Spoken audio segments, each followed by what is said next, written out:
안녕하셨어요? 지혜로운 정약사입니다.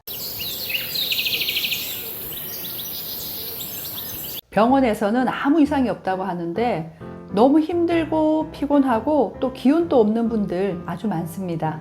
차라리 질병으로 나오면 거기에 맞는 치료를 받으면 되는데요. 이유를 모르니까 너무 답답하죠. 오늘은 이런 분들을 위한 영상입니다. 끝까지 잘 들어보시고요. 기운을 내시길 바랍니다. 기운이 없다, 힘이 없다, 피곤하다는 것은 우리 세포에서 에너지를 만들어내지 못하고 있다는 건데요. 이 에너지를 만드는 데 있어서 가장 필요한 것이 바로 혈액입니다. 혈액과 체액이 메말라 있어서 이 세포가 굶어서 일을 못하는 거죠. 혈액은 체액을 바탕으로 만들어지고 우리 세포에 산소와 영양을 공급해서 에너지를 만들고요. 그리고 또 세포에서 나오는 노폐물을 몸 밖으로 빼내면서 이 세포가 자기의 생명 활동을 할 수 있도록 하는 가장 기본적인 물질이에요. 혈액이 부족하다고 하니까 병원에서 검사를 해봤는데 빈혈도 아니고 아무 이상이 없다는 말을 듣죠. 혈액은 적혈구, 백혈구, 혈소판과 같은 혈구가 45% 정도 되고요. 나머지 55%는 혈장으로 되어 있는데 이 빈혈 검사는 여기에서 적혈구만 보는 거예요. 혈액이 부족하다고 하는 것은 이 혈액의 전체적인 양이 부족한 상태로 혈장액이 부족한 상태를 말하고요. 또 여기에 이 혈구의 건강성이 떨어지게 되면 이것도 혈액 부족 상태와 같은 증상을 나타내요. 적혈구가 숫자는 충분하지만 이것이 모양이 변형되거나 손상이 돼서 제 역할을 못하는 상태가 되어서 이 세포에 산소랑 영양을 공급하지 못할 수가 있거든요. 이런 것들은 병원 검사에서 확인이 되지 않기 때문에 이 수치만으로는 알 수가 없어요. 혈장은 혈액의 약 55%를 차지하는데요. 이 혈장액의 90%가 물이에요. 물을 많이 먹어야 건강하다는 말을 하는 이유가 이 혈액의 주 성분이 바로 물이기 때문이죠. 우리 몸은 세포로 이루어져 있고 이 세포의 밥은 산소, 그리고 포도당, 단백질과 같은 이런 영양소들이죠. 우리가 밥을 굶으면 힘을 못 쓰잖아요.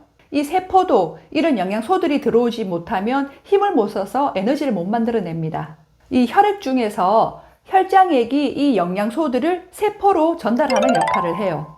그리고 우리가 음식을 먹으면 필요한 영양소는 흡수를 해서 에너지를 만드는 데 쓰이고요. 나머지 노폐물들은 대변과 소변을 통해서 우리 몸 밖으로 빠져나가죠. 우리 세포도 마찬가지입니다.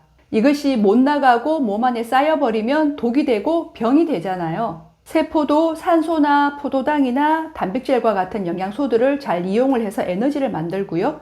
그리고 남은 것은 이 세포 밖으로 내보내는데요. 이때 이 혈액에 실려서 나가게 됩니다. 또 혈액과 체액이 부족한 분들은 면역력도 약해요. 백혈구와 같은 면역 물질들이 바로 혈액의 성분이고요.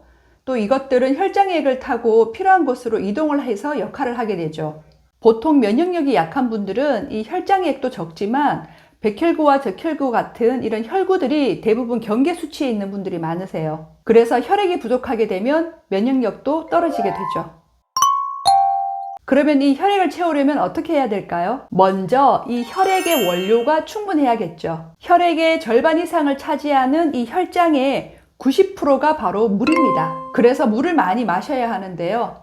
하지만 맹물만 마시면 오히려 삼투압의 작용으로 인해서 몸 안의 수분이 몸 밖으로 빠져나가 버리죠. 그래서 제가 늘 말씀드리는 것은 이 맹물 말고 소금물을 드시라는 겁니다. 이 소금이 있어야 우리 몸 안에 물을 잡아둘 수가 있어요. 우리 몸도 0.9%의 소금물이잖아요. 내가 짜게 먹어도 싱겁게 먹어도 우리 혈액은 이 0.9%의 항상성을 늘 유지를 해야 합니다. 만약 싱겁게 먹게 되면 이 0.9%를 만들기 위해서 이 혈장액이 줄어드는 거예요.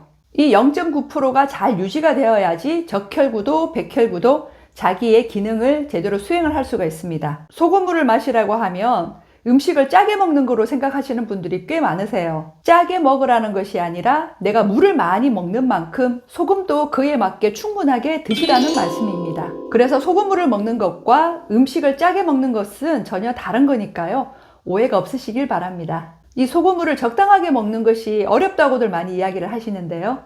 이것을 확인할 수 있는 것은 소변의 색과 그리고 소변 보는 횟수를 통해서 알 수가 있고요. 그렇게 확인을 하면서 내 몸에 맞는 적정한 양을 찾아가시면 됩니다. 제가 여러 영상에서 확인하는 방법을 올렸으니까 참고로 보세요.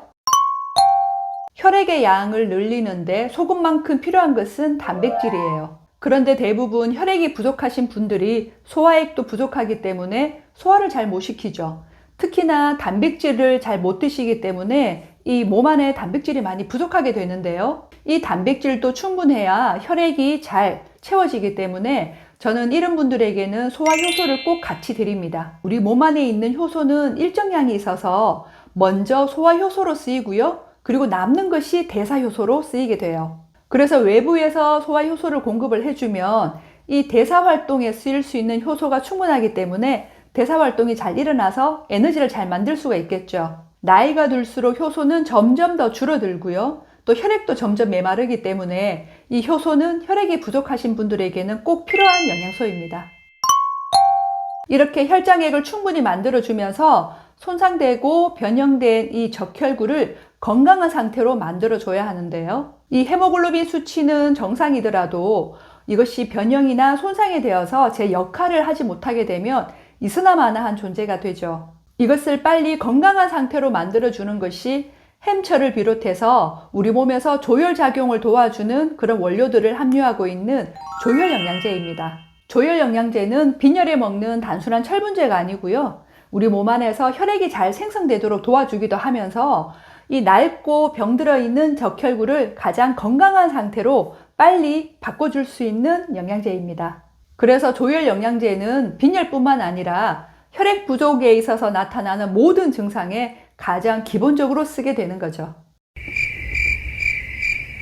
우리 세포는 혈액을 먹고 살기 때문에 이 혈액이 부족하게 되면 우리 인체 전반에 영향을 줄 수밖에 없습니다. 원인을 알 수 없는 만성 피로나 무기력 그리고 기운이 너무 없으시다면 먼저 혈액부터 채워보시는 게 어떨까요? 지혜로운 정약사 다음 시간에 또 여러분들 건강에 도움되는 정보로 찾아뵐게요. 봐주셔서 너무너무 감사드리고요. 고맙습니다.